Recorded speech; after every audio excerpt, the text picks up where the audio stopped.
Good morning. It's August 5th, 2025, day 2 of checking in. This morning I have a mild headache. It's not in the migraine category yet, so I'm not taking any extra medication to stop it. I am light sensitive, so no open curtains today. I've had some vertigo of sorts while I'm sitting down. One symptom of my fibroneuropathy issue is in my hands and feet, as well as a couple other places on the body, but mostly my hands, fingers, feet. I get these itch pains. It's like somebody took a hot pin and just straight into the middle of the flesh, the bone, somewhere inside, deep. And the only way I have to get rid of those pains is an ice pack wrapped in a towel. I've had to ice my hand twice this morning for 2 different spots. One the middle finger and one was right in the spidey, squirty spot, I guess you could say, for Spider-Man. Yeah, it just right through there, and it was zinging all the way up into my elbow. It was not fun. These can happen on a daily basis. I can get multiple times a day. Or sometimes I'll go a couple of weeks without having one. I just never know. Today is sunnier than yesterday. I'm just so tired. I got somewhere between 4 and 5 hours of sleep. But it doesn't seem to matter. I'm always tired. Unless it's a really, really good day, then like once a month lately or less. Everything combines. Good mind, good energy, good everything. No headache, no hint of headache. And I get up and do something. Those are the days I do laundry, like one load. I can do dishes. I can go to the grocery store. Those kinds of things. But then there's other days, like today, that it just, the mild headache that's there, it blunts the mind. I just don't want to think. It hurts to think. It's like there's a knot inside that's tightening up. So, tension headache, I guess.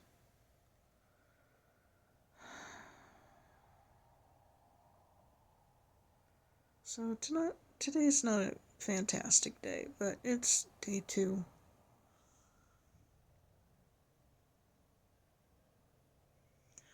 I have a lot of art supplies, and I've been trying to find ways of selling off some because I'm never going to get to all of them.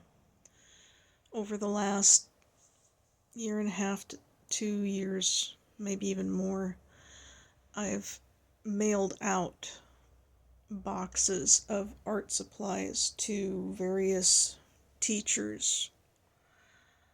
For a while there, I was giving fabrics and art supplies to a art teacher, sewing teacher out here in Burlington, and I just went through a very bad period and lost track, so I haven't gotten anything out for her yet again. But I did find a new gal through OfferUp. She's in Anacortes, and she's very interested in buying my stock of art supplies, different parts of it. So I have met with her twice and sold her a bunch of stuff, which feels good. I come back with cash and less items, and that's very good. At this point, I take pictures of what it is. I count up how many there are if they're multiples. Take a picture, send that and the price information to her, and she lets me know what she wants to buy. That way she doesn't have to come in and invade my space, because I definitely don't like having other people here except for my daughter and son-in-law. If I don't have to. I just, one of those people that has always been, don't touch my stuff. It's just me. Just don't touch my stuff. That was hard sharing desks, for sure. Because I would find my calendar all of a sudden had scribbles on it from somebody else's schedule. Put on doctor appointments on my calendar. It's like, get your own calendar. Use your phone to do that stuff. Don't write on somebody else's something. That's not public, that's mine. So I stopped keeping things like that around. Bit by bit, I took home all my personal stuff. I mean, for a couple of years there, one gal was even getting into my drawer, whatever it was, and taking my sugar, because I would occasionally have a cup of tea, and I like sugar in my tea, and I had a jar that I would just refill and bring in. Well, I went to use my jar of sugar to make a cup of tea, and it was empty. Not a grain left. So I stopped. I just took it home. I now use that on my counter. But yeah, it's like no asking or nothing, just get in your drawer and take your stuff. What's with that? I don't understand people who just think that they can take other people's things without asking, without talking to them about it. Just, yours is mine too. No. That's called stealing.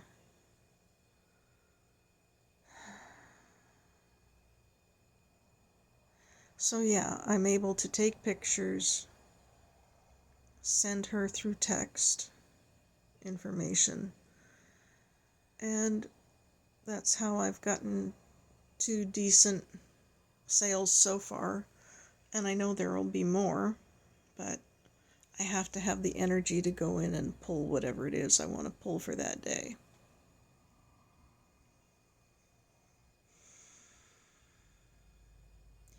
Now yesterday, late in the day, I think it was after lunch anyway, I was able to go in and make a few Christmas cards.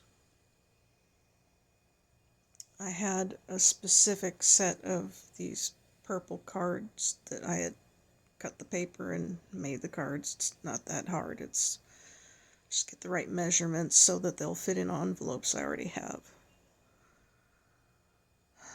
Use the bone folder to score it, fold it over. You got a card.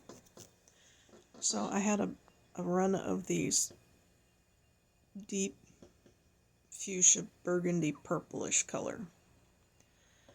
I guess it's kind of the color of Merlot wine, kind of a reddish purple. Merlot, whatever. I don't drink wine, so. Anyway, I figured the color would go well with a paper collection I've got from Graphic 45 called Nutcracker Suite, because purple just kind of goes with the rest of it. Of course, it's nutcrackers, it's ballerinas, the Mouse King Christmas tree, different things like that. It's a very sweet collection. Sweets, Sugar Plum Fairy. So it's been fun to play with, to put together some quick, easy cards. Just little thought, put it together. I pulled some more paper out. I bought multiple pads in both sizes that they had at the time when it came out, because I just fell in love with it. Graphic 45 makes pads of gorgeous papers in 12 by 12 and 8 by 8. And I like using the 12 by 12 because they're great for covering like cigar boxes and things. But I learned how to make cards by working with their card kits. I made 12 card kits so far. I was buying the subscription from a craft store down on the coast. She ships everything to me. I just tell her what I want, and she ships it out when she gets it. It works great. I've been to her store a couple times. Great place. Love her. Impressing Ideas in Ocean Park, Washington, out on Long Beach. So yeah, I had a subscription for the Graphic 45, and I think it was 8 times a year you would get the one of each kit if that's what you ordered, if that's what you wanted. I got to the point where I'm like, I'm starting to run low on cash, or I'm going to run low on cash, so I stopped the subscription, and that's why I started selling things, because it's like, I can't support the buying frenzy I went through, because part of that was buying stuff before I left my work on through COVID to help support her shop and keep it open during COVID. But yeah, now, a couple months ago, I just stopped buying anything I didn't have to. Groceries, gas. That is what I've bought over the last 2 months. Just groceries and gas. I wish I'd stopped earlier, but at least I had stopped buying the subscriptions. But I was still buying other odds and ends. And it's like, wait, you're trying to get rid of stuff. You're trying to do, I'm doing what the folks in the Netherlands call doom cleaning or something like it. Because I don't want to leave a bunch of stuff to my daughter to have to figure out what to do with. She's going to have enough to deal with when I'm gone. Because being a maximalist, I don't talk a lot lately. Being a maximalist, I have a lot of stuff. I have always been a collector, never been a minimalist. It just makes me happy to have things around me from my past, people I've loved very much. I have little pieces of art scattered around from friends that they've made for me. I have art on the walls that I exchanged with other artists, like up in Leavenworth when I did Art in the Park.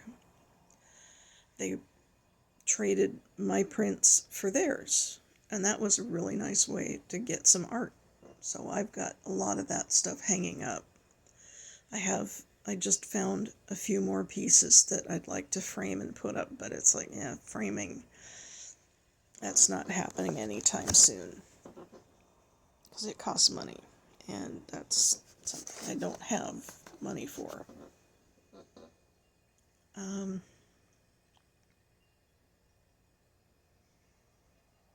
Yeah, so I don't have any plans for today because of the double run yesterday for getting a blood draw. This is a planned rest day. Maybe I'll pull out some stuff to count up and take pictures of for the other gal. Maybe I won't. I don't know.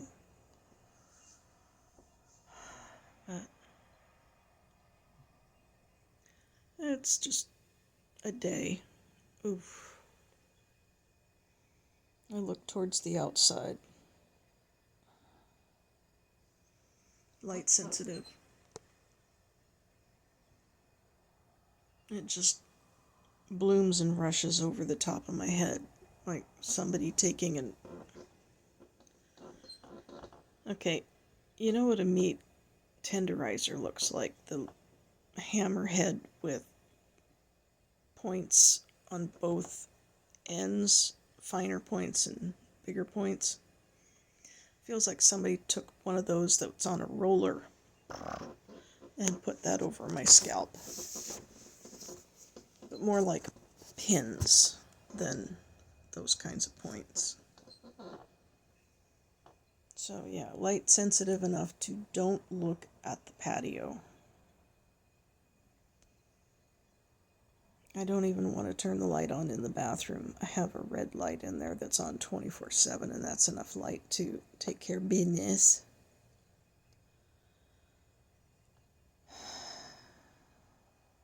Not crafting today because that requires the overhead light, which is too bright.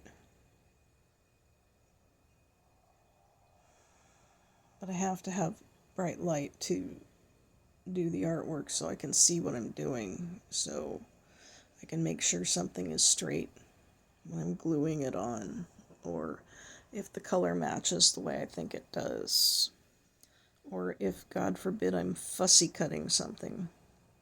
For those who don't know, fussy cutting is taking a piece of paper and some very sharp fine tip little scissors, and you trim everything around this whatever it is that you're cutting out.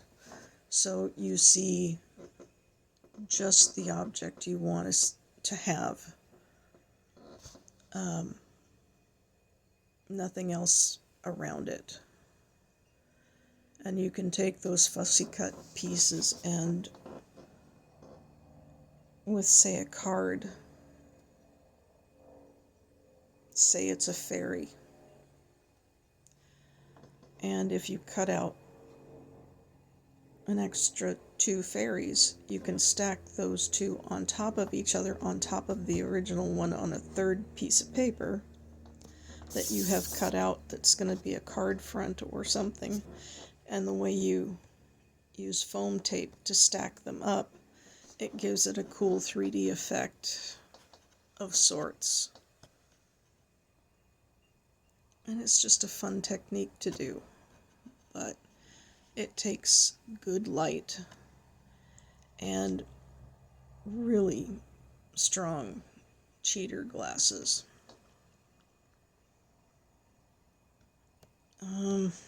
When I turned 50,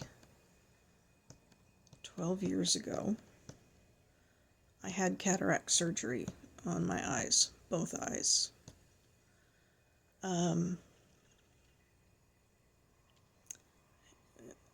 They did it about a month or so apart. That was driving me nuts, having one normal vision eye and one cloudy eye. He was going, well, I can do something with your glasses, and basically they took out the lens on one side of my glasses so I could sort of see. It drove me crazy. So it's like, get me in here to get the other one out ASAP. But it's nice being able to go around with no glasses unless I'm going to read or craft, so whatever. But I need them for closer up things. Yeah, so I bought from Joann's or Michaels, I don't remember which, they would have this display of inexpensive cheaters in different, like 1.25, 1.5, 2.5, different strengths for different people. And they had the cutest designs. This, here's a pair. Cute side, bright red. I like these. So they're my current ones. Most recently I had a pair of leopard, fine leopard print, and they were very cute. And then they got very broke. But they originally only cost like $3 a pair. So when I was buying them, I would buy multiples. Sorry, I gotta do the ice thing on the other hand. I would buy, anywhere from 6 to 12 glasses at a time and have them stashed all over work, my backpack, all over the apartments, wherever I was living. Sometimes I even had an extra pair or two in the car. Well, they stopped selling them, so I stopped buying them, and I've slowly been going through what I've got left. Some of them are just too tight no matter what. Some of them are kind of crooked, but I bought them anyway. I actually took one pair into my eye doctor because they have technicians there that help you with buying glasses. And she said, yeah, we can fix it, no problem. So I left it with her while I went in for my eye exam. No charge to get them to go straight, because they were wonky. They were definitely wearing at an angle. It was an extreme angle. I could get them to work if I needed to, but it was not fun. It was not comfortable. So, episodes with glasses. Yeah, I had an absolute favorite pair that had a solid red front frame, and the side ear bars were kind of a country flower design, pale sky blue background. Oh, cute. I had those when I went down to Florida in 2018. I'd had those for a while. Loved them. Somewhere on that trip, I lost them and didn't even realize it because I had other pairs of glasses around. So I got home and they were just gone. I have no idea where I left them. And that just broke my heart because those are my favorites. I have a couple of pictures of myself with them, but for the most part, they're just gone. And since they're not selling them anymore around here, I don't know the brand, I don't know the manufacturer or anything, so I can't look up to see who else might be carrying them. But yeah, I'll eventually have to find a source of cheaters. I'm too much of a cheapskate to go and buy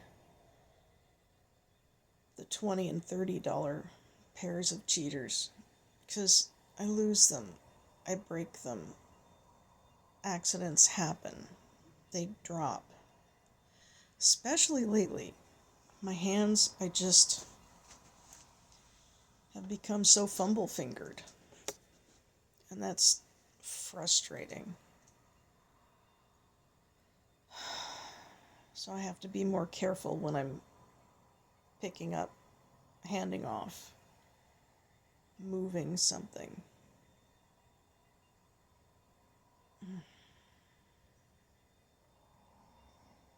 Okay, I think that's enough for today.